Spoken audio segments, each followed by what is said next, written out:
Bonjour, dans cette vidéo, nous allons créer nos premières mises en page. Donc là, mon ensemble, je vais le fermer et je l'enregistre. Et je vais venir créer un nouveau dessin DOEG, donc c'est vraiment une mise en page. Donc, on se retrouve ici avec une mise en page sur une feuille d'une certaine taille. Donc on va paramétrer l'ensemble. Donc ici, j'ai les différentes ressources. Donc ce que je vais faire dans un premier temps, c'est enregistrer mon dessin que je vais appeler pistolet. Hein?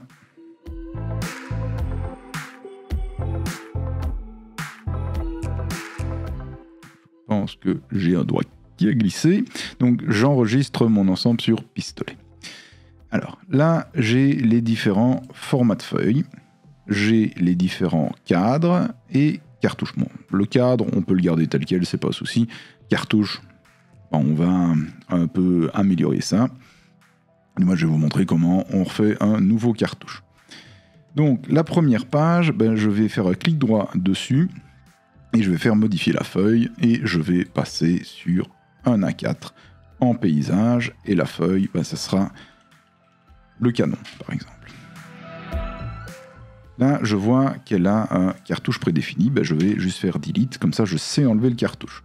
Je retourne ici dans mes cadres, dans mes cartouches, et donc je vais sélectionner n'importe lequel. Je fais clic droit, modifier.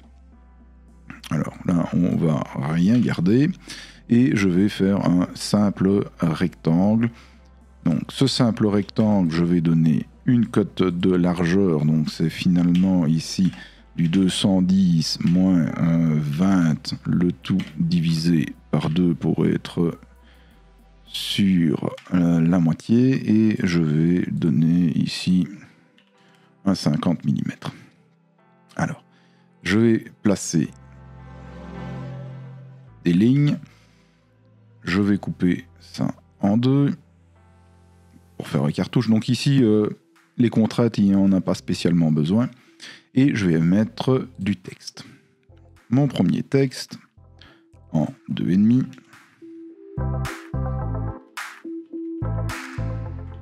En 2,5. Contrainte milieu gauche. Ça va être du texte.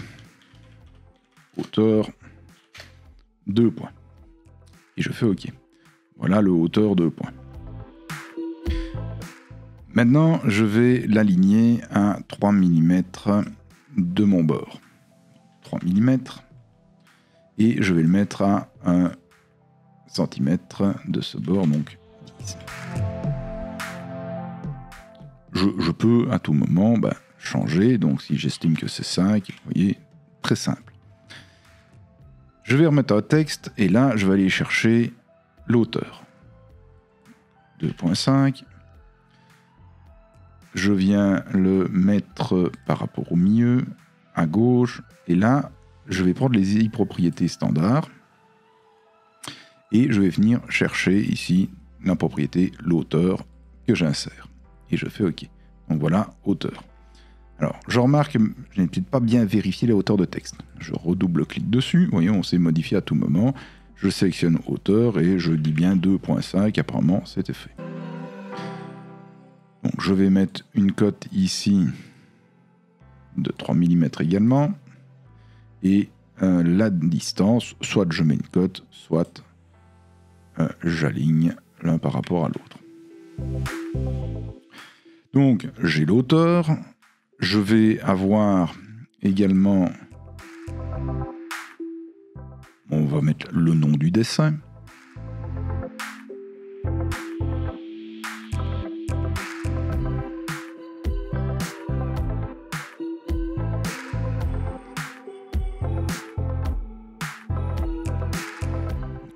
Chercher pièce, je la mets en du 2,5 et là, nom du fichier. Et donc je peux très bien faire un retour à la ligne et insérer mon nom du fichier. Voilà ce que j'ai. Ça revient au même qu'ici. À part que je n'ai qu'un texte à venir aligner Voilà. Et là, je viens le mettre ici au milieu. Alors pour le mettre au milieu, je vais tout simplement faire une scission de cette ligne ici.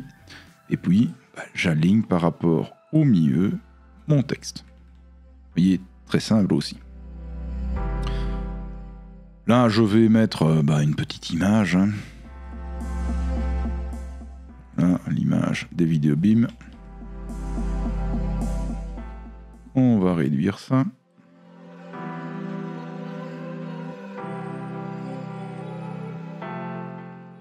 Voilà.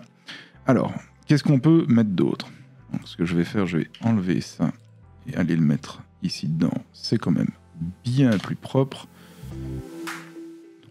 C'était l'auteur. Voilà.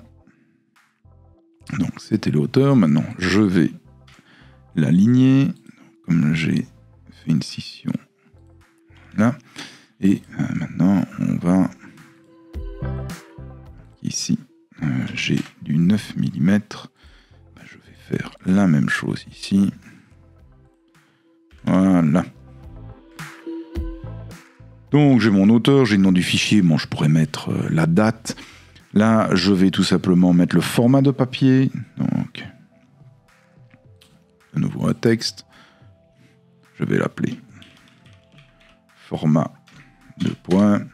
Et là je viens chercher les propriétés de la feuille. Et là je vais mettre la taille de la feuille. Que j'insère ici en dessous, je sélectionne le tout et je mets bien du 2,5 en justification centrale et je fais OK. Donc, même combat que tantôt, je vais chercher une scission ici et une scission là et je viens aligner ici et je viens mettre le même décalage pour cette partie-ci. On va remettre encore un petit texte. Par exemple, l'échelle. Là, je viens chercher toujours dans le papier. Je vais prendre ici l'échelle. Je mets ça en 2,5. Là. Et on fait la même chose que tantôt. J'aligne une petite scission ici et je mets ma contrainte.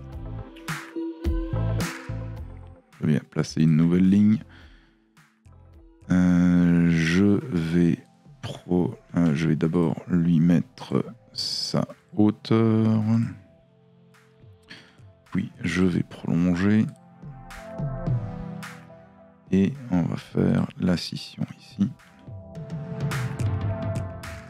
la scission là, et je vais venir mettre un texte qui va être la date. Ici, ça sera la date de création. En 2,5. Là.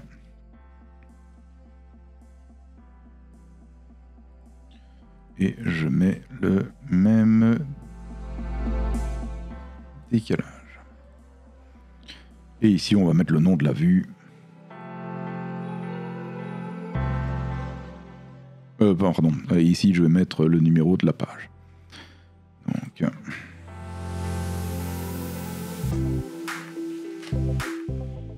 je vais chercher de nouveau les infos de feuille et je mets ici le numéro de la feuille. Même chose en 2,5. On aligne. Je pense que vous avez compris le principe. Je ne vais pas continuer le cartouche avec toutes les infos. On peut vous retrouver toutes les infos habituelles. J'ajuste ici et juste pour finir, on va mettre ici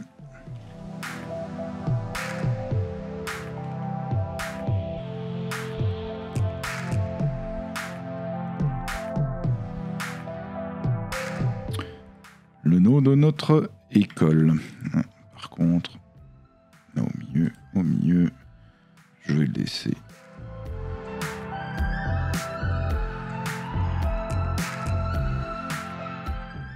En 2,5, à part que j'ai oublié de mettre ça. Voilà.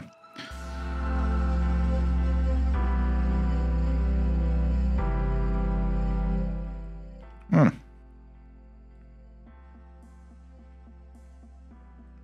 J'accroche en centre et je fais terminer. Je vais enregistrer sous. Je vais l'appeler A4.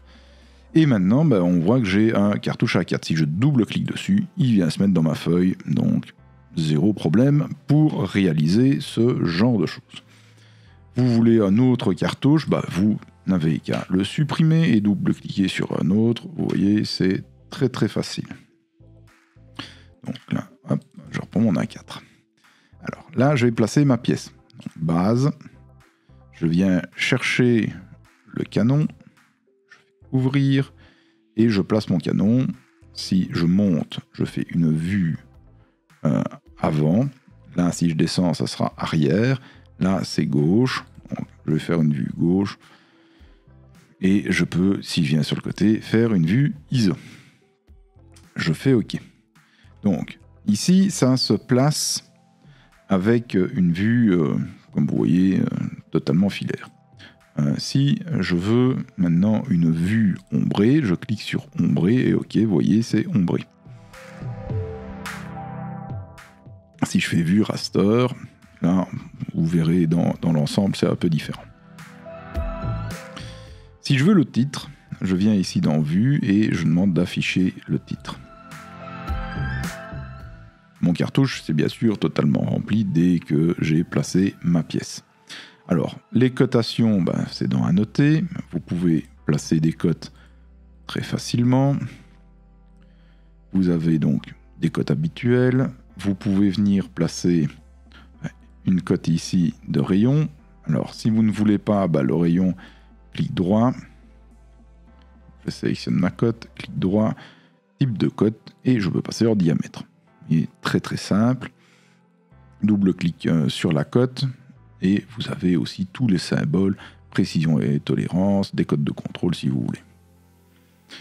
Donc pour perçage et taraudage, il suffit de venir cliquer dessus. Il vous donne le perçage et taraudage.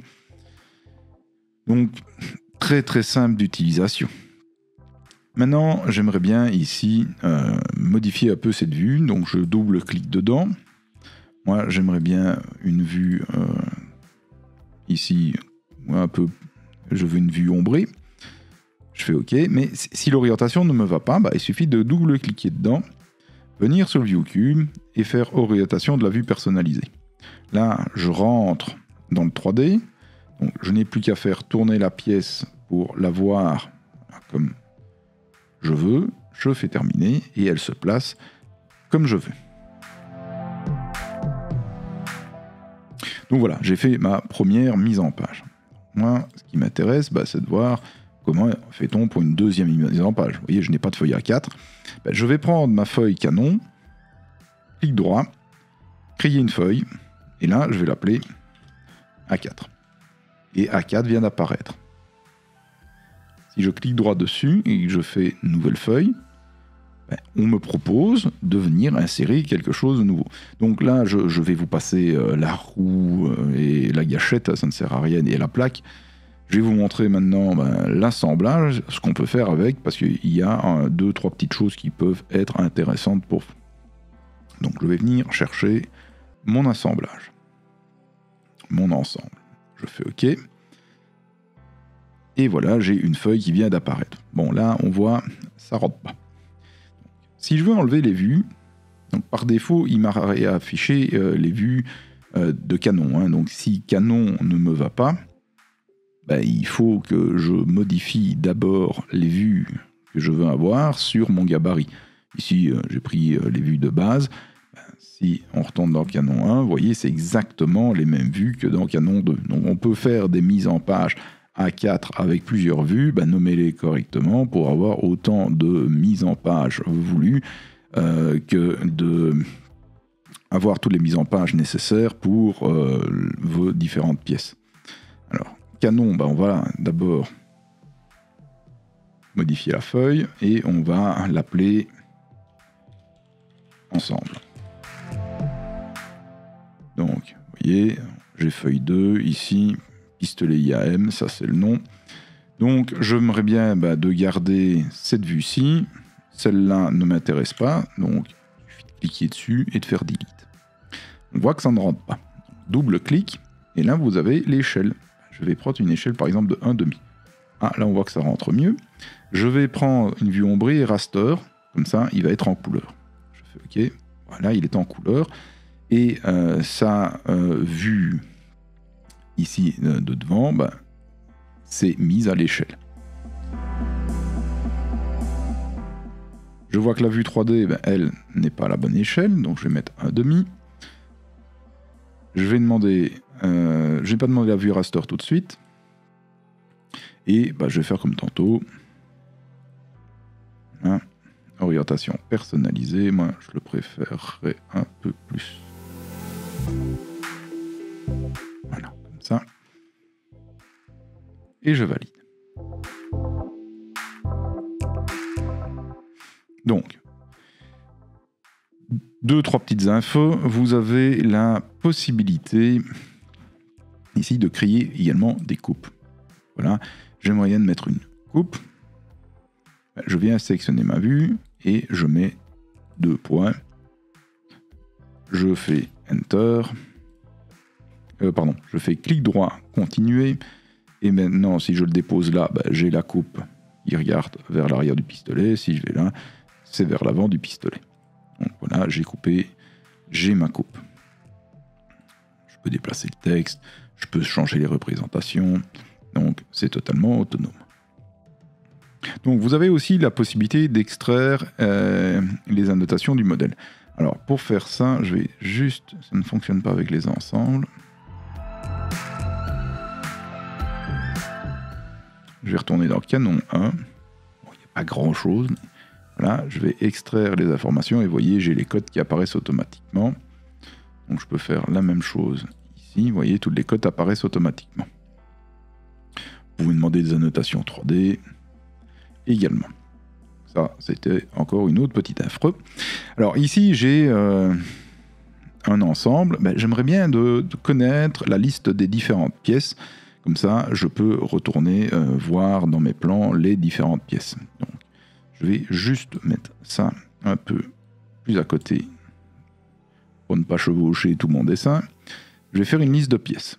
Je viens donc ici sélectionner mon 3D. Je vais demander donc une liste avec une nomenclature structurée, premier niveau, tout centré à gauche, je fais OK. Et là, il me dit, attention, que pour cet ensemble, on n'a pas activé la nomenclature. On va demander de l'activer.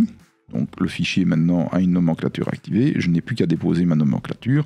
Et j'ai ici les différents articles, les différentes quantités, le numéro de pièce, donc c'est plutôt son nom de pièce, et sa description.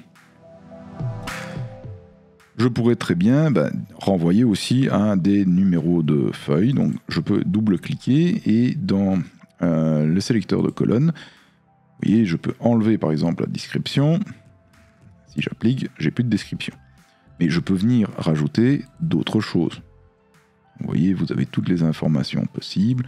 Donc vous pouvez venir ici chercher d'autres informations sur la liste, sur les listes de pièces que vous avez dans Inventor.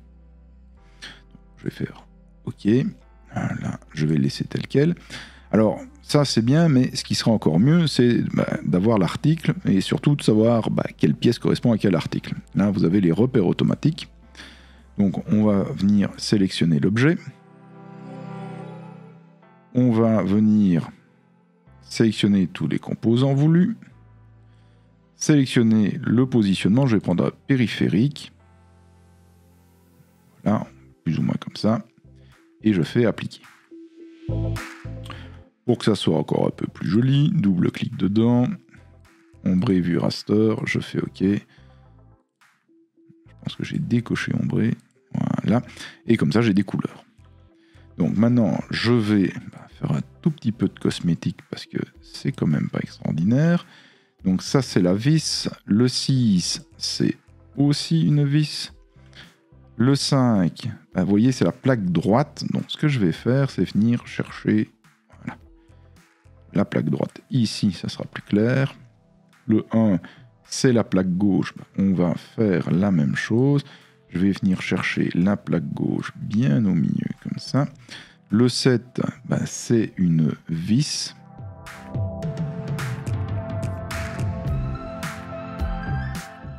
Le 4, c'est la gâchette. Donc, on va repositionner correctement ici sur la gâchette. Et le 3, c'est la roue. Et le 2, c'est le canon. Je prends mes objets que je repositionne ici et le tableau que je vais venir mettre là. On voit qu'il y a un peu beaucoup de monde. On va donc juste déplacer le tout. Vous voyez, c'est très très simple la mise en page dans Inventor.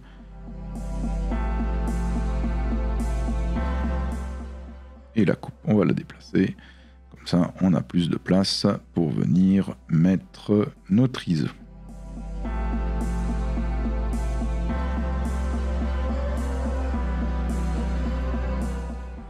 Donc voilà, c'est fort succinct, mais en cherchant un peu, il y a moyen de trouver tout son bonheur pour les mises en page dans Inventor.